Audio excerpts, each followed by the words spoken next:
Following the announcement of the incumbent of Osun as the winner of the gubernatorial elections in the state, Ademola Adeleke will now be joined by Director of Strategic Communications, Imole Campaigns Council, Jamiu, Olawunmi, and also joining us is Public Affairs Analyst Nzeako to examine the election and, of course, its outcome. Gentlemen, I must say thank you so much for joining us. Let me begin with you, Mr. Jamiu. You've been with us since the beginning of the program, so many thanks for staying with us. INEC has now declared Governor Ademola Adeleke the winner. We've seen the jubilation on the streets and also first an account from our respondent there with our correspondent. What are the decisive factors? What do you think were the contributing factors that have led to this victory that we saw at the polls? And good evening, Nigeria. Good evening, Osun. It is my pleasure to be with you on the show. And your question, what can you say is the underscoring reasons for this victory? It is about service and the people. Service in the sense that the governor, since his first day in office, has been working assiduously to fulfill his electioneering promises. Infrastructure, education, agriculture, communal peace, and what you can also term as being among his own people, because he has a history of being in this state since 1990 specifically, when Osun was about to be created from the old Oyo State. Governor Ademola Adeleke now and his elder brother, late Governor Nzeako Adeleke, they don't stay anywhere outside Osun since 1990 that I've been aware of their presence in the state. He has been part of us. He sleeps here, he lives here, so he knows where the shoe actually pinches. The second reason that is as undercurrent reason for this victory is the people, because democracy is about people, and when you talk about people, you want to gauge their loyalty from what they have enjoyed as dividends of democracy from the government. It is a hard-won confidence and referendum that is very, very uncommon, because anywhere in the world, where you seek second term in office, you are asking for referendum on the performance you have put up in the first term. Governor Ademola Adeleke has written a lot of bad stories into good stories. This is a state that has been generally known as a civil service state. Civil servants here have gone through a lot of trauma in the hands of the previous political parties since the advent of this republic in 1999. There was a time civil servants, teachers who were just sacked from their place of work, either because we have so many history teachers, either because we have so many religious studies teachers, we are looking for science. And after we have gotten the science teachers, we are now looking for the history teachers. So miscalculation of those years where people were removed from office or have to go through some other policy readjustment the previous government was trying to do. Then after that, you have the government of APC that also came that hold workers, that owed workers 29 months of salary arrears in the 50% this way of paying our salary, I pay 25%, they pay 50% for 29 months in arrears. All this Governor Adeleke was able to clear just in the first 2.5 years. Then you have a government that has also recruited teachers, that has recruited, that's also won a lot of awards. In education, for instance, Osun State University under Governor Adeleke is rated as one of the best 20 in Nigeria, the third best state university in Nigeria.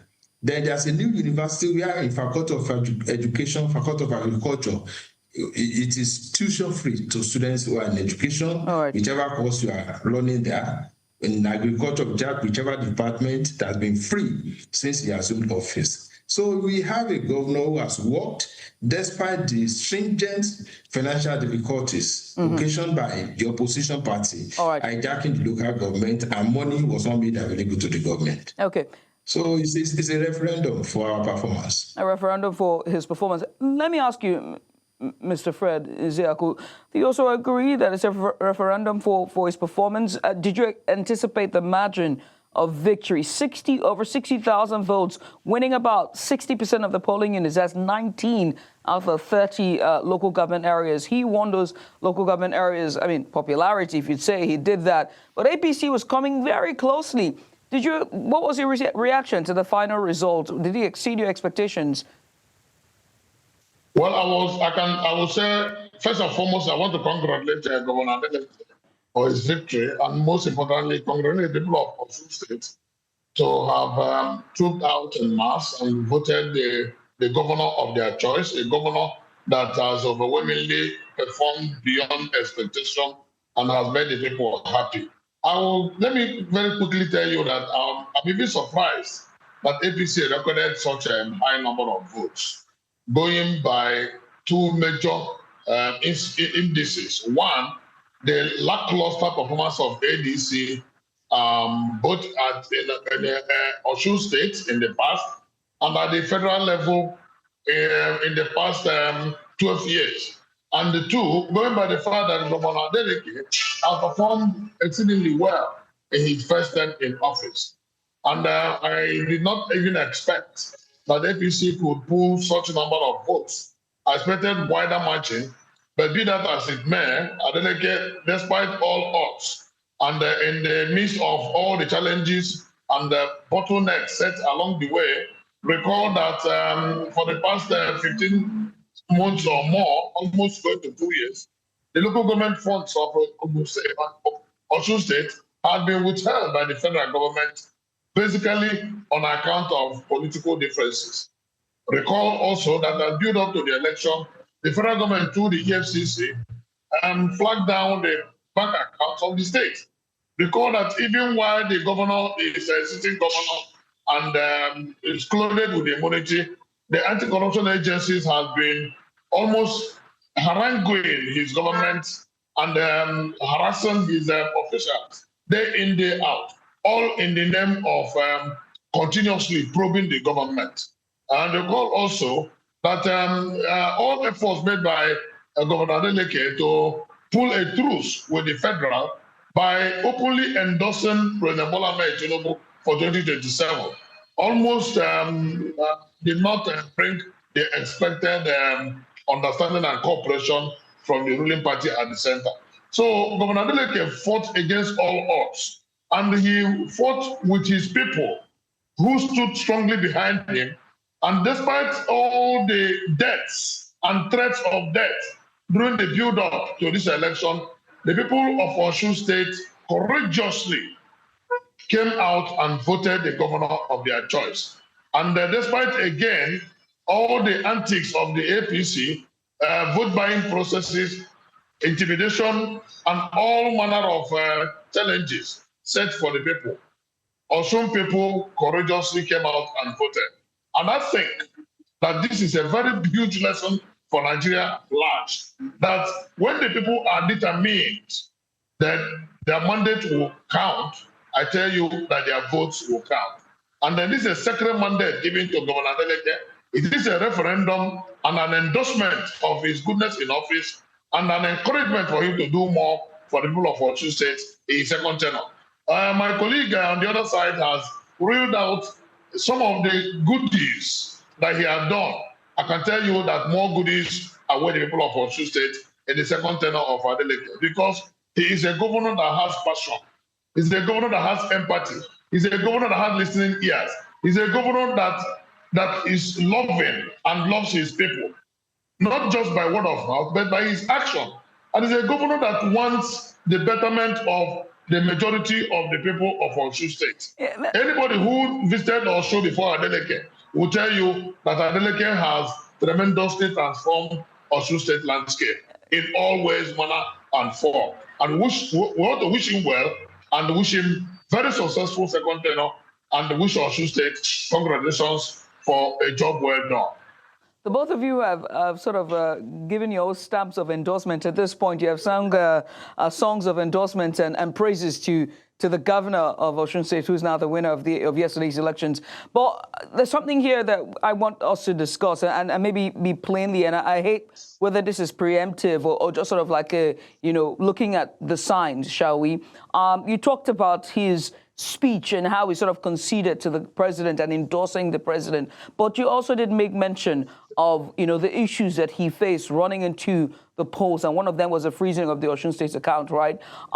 Do you see any issues going in as he goes into second term? Because remember, January is just around the corner, and an endorsing of the presidency, do you see a sort of ease, or will you see a friction between the presidency and the governor, right? Accord APC, Governor Adeleke and President Tinubu. We also saw sort of issues that have happened before in the past, whether regarding his wife and the issues when it came to picking up a chieftaincy in Osun State. Do you see anything happening, a friction, or would this be smooth sailing on both sides and the dividends of democracy playing out in a sane climate? Let me start with you, Mr. Jamiu. You agree with me that it is a 4-year course to be a former governor. It's also a 4-year course by the Constitution to be a former president. So the two of them, both the president who must have learned a lot of arts in managing the affairs of the country better. You will not say the president, as well, Bola Ahmed Tinubu, is the same president 3 years ago. He has imbibed a lot of presidential culture, handling of matters, persuasion, maturity, and good corporate governance. That is the global practice in managing a country. At the same thing, Governor Adeleke. Now, Governor Adeleke, who has endorsed the president for second term, his party, Accord Party, has no presidential candidate. So there's not going to be friction. There's going to be a suspicion of whether he's loyal or he's not loyal, because he has no interest in who becomes the president other than Aswad Bola Ahmed Tinubu that he has endorsed. Second, we don't expect misinterpretation, especially by the opposition in the state, led by the current Minister of Marine and Blue Economy, who has prouded himself to hijack power, who has also been hijacking power anyway, because as a minister, he's also the person supervising the allocation of local government through illegal committees that he set up. I was a member of that power committee before I left the party, because it will not earn the state any good, having a separate or parallel government by a minister who was defeated by the incumbent governor. So it is about hatred and rivalry that we have suffered this lot in Osun State. Governor Adeleke, like I said, is a good Yoruba man, is a governor of the Southwest, in the southwestern part of Nigeria, where the president hailed from. So when we are talking about all those things that have given reason for President Tinubu to become president of Nigeria, those things are not alien to the understanding and the practice of the current governor. So there's not going to be rivalry. But what we are going to do is that we will stay on the path of the law, even with dissuasion that the president should please discourage Mr. Agbegbe and let him leave governance to the hand of the governor. So those are the two likely challenges. And the issue of local government is already at the appeal court. And I know that in 15, 17 days, the court will resolve all the matters around local government.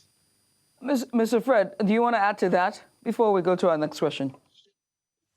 Yes, I do not expect that there will be friction of any nature, because the job descriptions of Mr. President are different from those of Mr. Governor. They operate differently.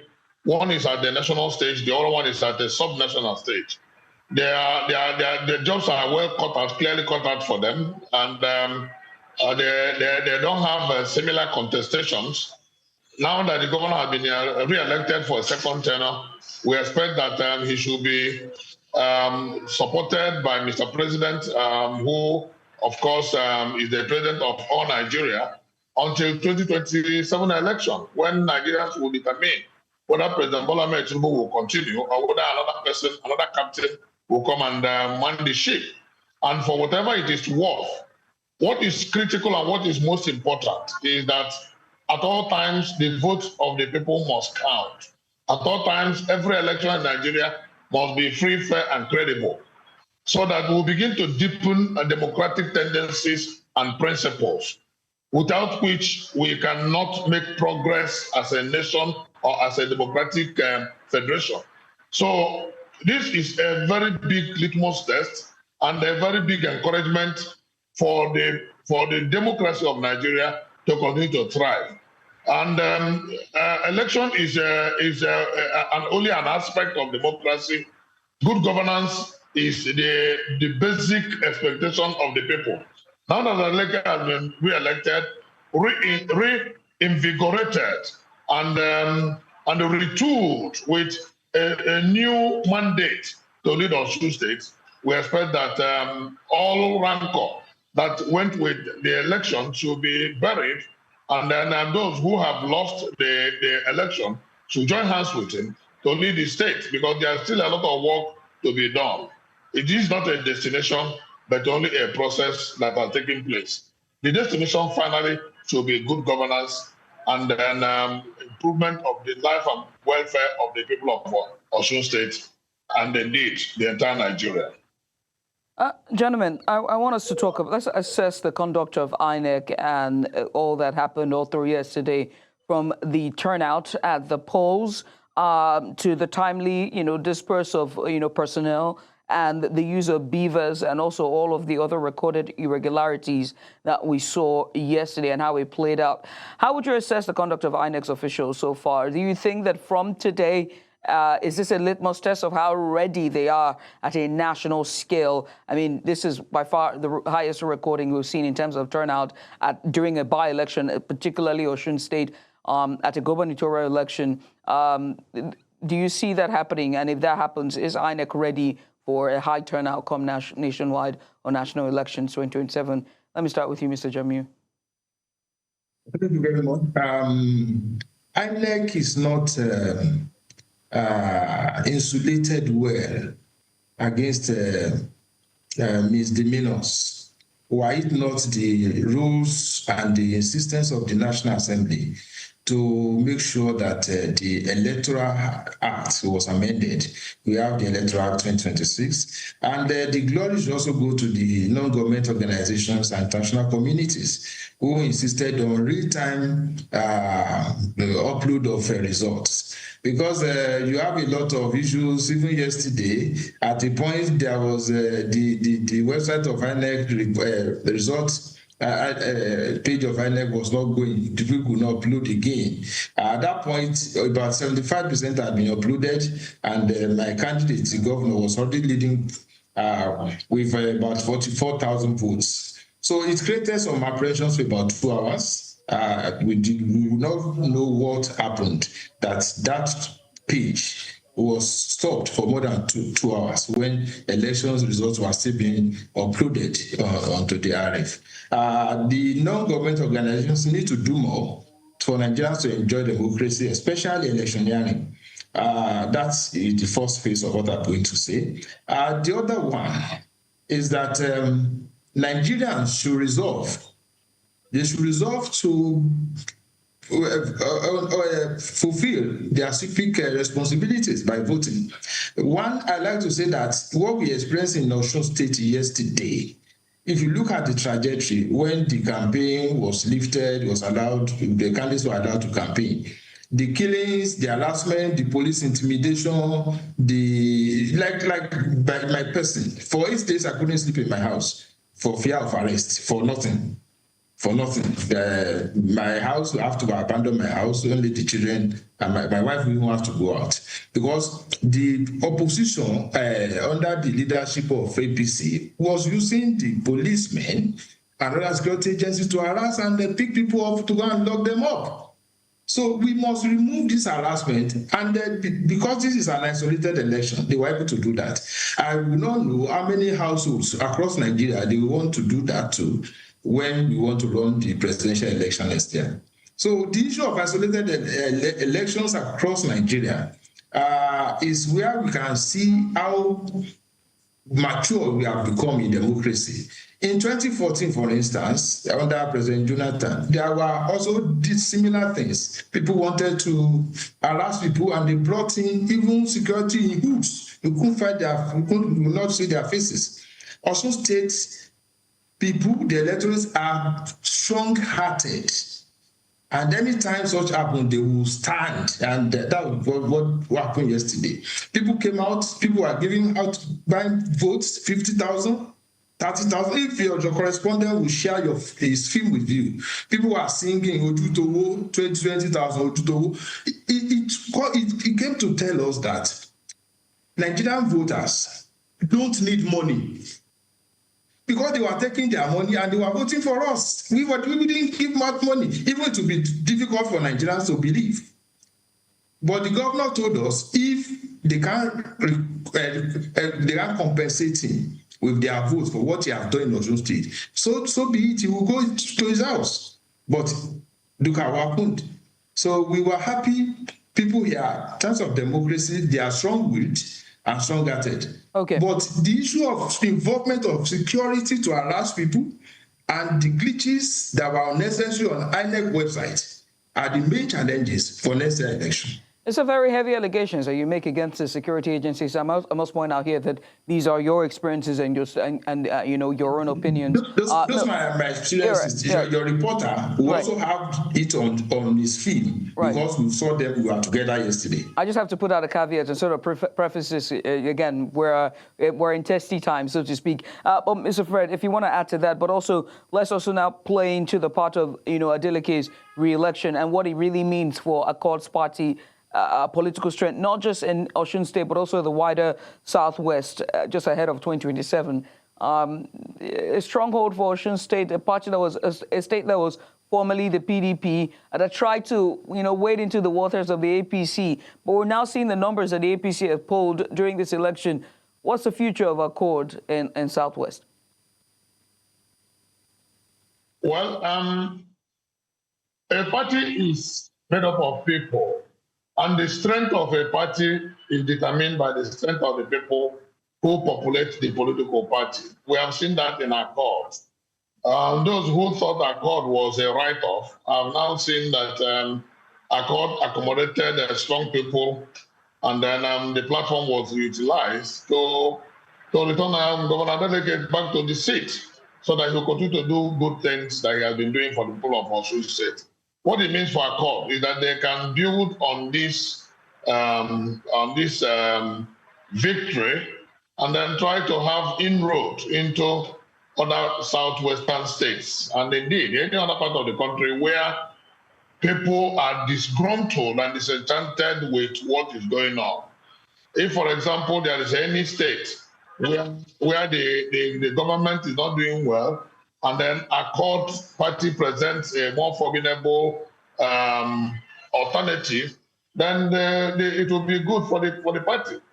But if they don't have such strong people to represent their interests, then what has happened in Osun yesterday will not be repeated elsewhere.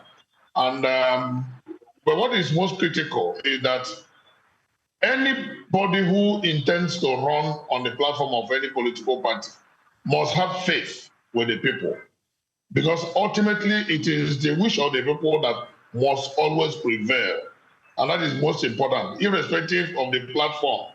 And if anybody is in a major political party, maybe the ruling party at the center, and you are misadministering the people and undermining their interests and their welfare and not giving them the dividends of democracy, and the only hope is that, oh, you are in a major political party, therefore your victory is assured. This has shown that such a victory will not be assured, because the people who you have not governed well will tell you their mind when it comes to the day of election. When it comes to them to set the exam and mark the script for you on the day of election, they will show you that you have not done well. So for any governor or any representative or senator or any politician for that matter who has occupied an office of trust for the people, who has not done well to the expectations of the people, such a person cannot hide under the umbrella of a big political party or under the broom of any big political party or anywhere else to think that he will be returned to power. The people will determine, and then we, as again, ask that election should always be free, fair, and credible. INEC undermined the expectations of the people. This is a one-off election in just one state. For us to be hearing of glitches on INEC portal or the failure of the card reader or the PFAS is infra dig. It's unexpected, and we warn that as we approach 2027 election, INEC as the major stakeholder in election management in Nigeria should not undermine the interests of the people. Huge money has been budgeted for. Huge money is being given to INEC, and INEC must not throw election of Nigerians under the bus. What has happened to us in Osun is what we expect to happen on a better pedestal in 2027 as we approach the 2027 election. The security agencies who think that they are there to do the bidding of the government in power should learn a lesson that they should be doing the bidding of the people, because the government is for the people, and it should be by the people and should be for the people. So security agencies who operate with the authority of the government should respect the wishes and the will of the people, protect and ensure them that their lives and properties are secured that they will come out and vote their choice, because such choice, well made and well taken, will also be for the interest of not only the people, but also the operators and the security agencies themselves. All right. Gentlemen, I must say thank you for taking out the time to join us and just giving us your own analysis. Again, congratulations to the people of Osun State. Director of Strategic Communications, Imole Campaign Council, Jamiu Olawunmi, and also Public Affairs Analyst, Nzeako. Gentlemen, thank you once again.